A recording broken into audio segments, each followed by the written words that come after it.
നമസ്കാരം. സാധുവായ ഒരു മനുഷ്യൻ പള്ളിയിൽ കിടന്നുറങ്ങുകയായിരുന്നു.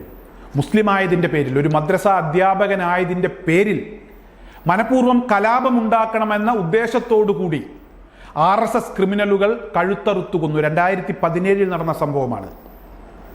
റിയാസ് മൗലവി കേസ്. ആ കേസുമായി ബന്ധപ്പെട്ട് കോടതി ഇന്നൊരു വിധി പറഞ്ഞു. എല്ലാ പ്രതികളെയും വെറുതെ വിട്ടു. 3 പേരായിരുന്നു പ്രതികൾ. 3 ദിവസം കൊണ്ടാണ് പ്രതികളെ അറസ്റ്റ് ചെയ്തത്. കേസിൽ 90 ദിവസത്തിനകം കുറ്റപത്രം സമർപ്പിച്ചു. കലാപം ഉണ്ടാക്കണമെന്ന ഉദ്ദേശത്തോടു കൂടി RSSുമായി ബന്ധമുള്ള പ്രതികൾ നടത്തിയ ഒരു നീക്കമാണ് എന്ന് പോലീസ് കുറ്റപത്രത്തിൽ സൂചിപ്പിച്ചു. ശാസ്ത്രീയമായ തെളിവുകൾ കോടതിക്ക് മുമ്പാകെ എത്തിച്ചു. സാഹചര്യ തെളിവുകൾ കോടതിക്ക് മുമ്പാകെ എത്തിച്ചു. സാക്ഷിമൊഴികൾ ഒരാൾ പോലും കൂറുമാറിയില്ല. കൃത്യമായി മൊഴികളിൽ ഉറച്ചു നിന്നു.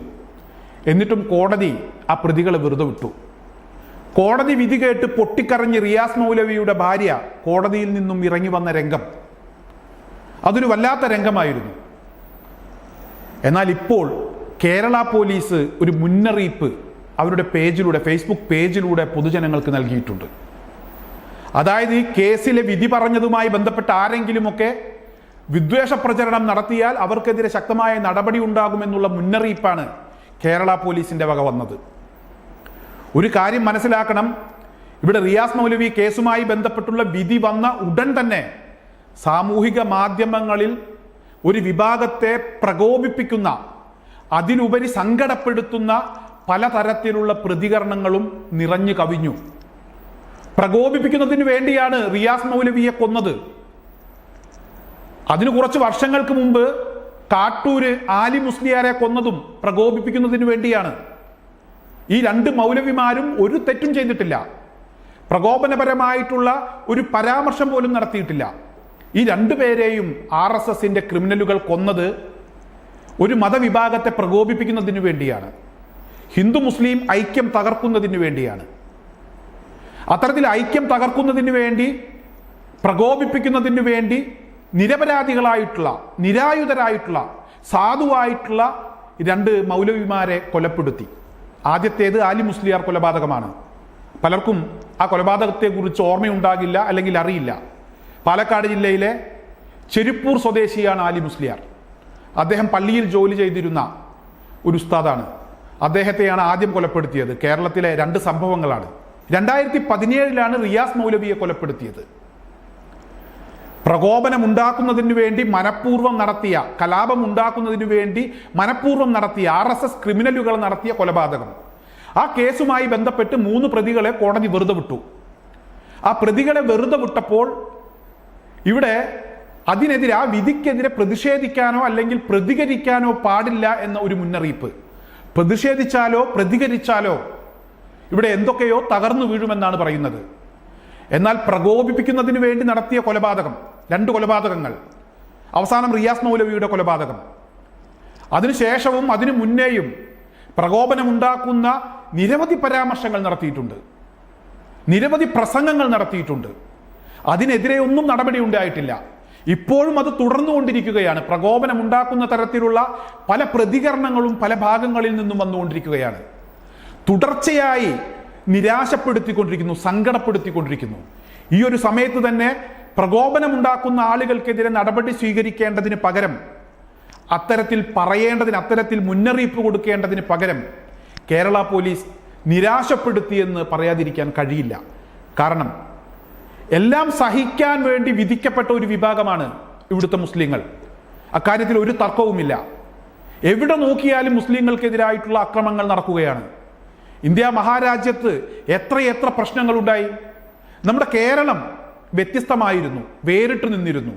കേരളത്തിലും അത്തരത്തിലുള്ള ചില വിഷജന്തുക്കൾ തലപൊക്കുകയാണ്. ഈ വിഷജന്തുക്കൾ പ്രകോപനമുണ്ടാക്കുന്നതിന് വേണ്ടിയാണ്, മനഃപൂർവ്വം വലിച്ചിഴക്കുന്നതിന് വേണ്ടിയാണ് കലാപത്തിലേക്ക് ഇത്തരത്തിലുള്ള കൊലപാതകങ്ങൾ ആസൂത്രണം ചെയ്യുന്നത്. എന്നാൽ പ്രകോപനമുണ്ടാക്കുന്നതിന് വേണ്ടി ഇവർ ഇത്തരത്തിലുള്ള പ്രവർത്തനങ്ങൾ നടത്തുമ്പോൾ അതിലൊന്നും വീണു പോകാതെ സംയമനം പാലിച്ച ഒരു വിഭാഗത്തിന് കേരള പോലീസിന്റെ മുന്നറിയിപ്പ്. എന്തായാലും പോലീസിനോട് ഒരു അഭ്യർത്ഥനയുണ്ട്. ഇതിലും വലിയ പ്രകോപനമുണ്ടാക്കുന്ന പ്രവർത്തനങ്ങൾ സംഘപരിവാരങ്ങളുടെ ഭാഗത്തു നിന്നുണ്ടായിട്ട് പോലും ആ പ്രകോപനത്തിൽ ഇവിടുത്തെ ഇസ്ലാം മത വിശ്വാസികൾ വീണുപോയിട്ടില്ല. അതുകൊണ്ട് തന്നെ ഇത്തരത്തിലൊരു വിധിയിലും ആരും അങ്ങനെ പ്രകോപിക്കാൻ പോകുന്നില്ല. ഉള്ള കാര്യം ഉള്ളതുപോലെ പറയും. പ്രതികരിക്കാതിരുന്നിട്ട് കാര്യമില്ല, പ്രതികരിച്ചിട്ടും വലിയ കാര്യമൊന്നുമില്ല. എന്തായാലും നിയമപരമായ നടപടികൾ ഒരു ഭാഗത്ത് നടക്കുന്നുണ്ട്. പ്രകോപനമുണ്ടാക്കുന്ന ആളുകളുടെ കാര്യത്തിലും ഒരു ശ്രദ്ധ വേണം എന്ന കാര്യമാണ് എനിക്ക് ഈ അവസരത്തിൽ പോലീസിനോട് അഭ്യർത്ഥിക്കാനുള്ളത്. മറ്റൊരു പ്രധാനപ്പെട്ട അഭ്യർത്ഥന എന്ന് പറയുന്നത് റിയാസ് മൗലവിയുടെ കുടുംബത്തെ ചേർത്ത് പിടിക്കണം എന്നുള്ളത് തന്നെയാണ്. കാരണം അവർക്ക് അവസാന പ്രതീക്ഷയായിരുന്നു, കോടതിയിൽ അവർക്കൊരു പ്രതീക്ഷയുണ്ടായിരുന്നു. ഞാൻ പറഞ്ഞല്ലോ, ഈ കേസുമായി ബന്ധപ്പെട്ട് ഈ കേസിന്റെ അന്വേഷണ വേളയിലോ വിചാരണ നടക്കുന്ന വേളയിലോ ഒരു അതൃപ്തി പോലും കോടതിയുടെ ഭാഗത്തു നിന്നുണ്ടായിരുന്നില്ല. 3 തവണയാണ് കേസിൽ വിധി പറയുന്നത് മാറ്റിവെച്ചത്.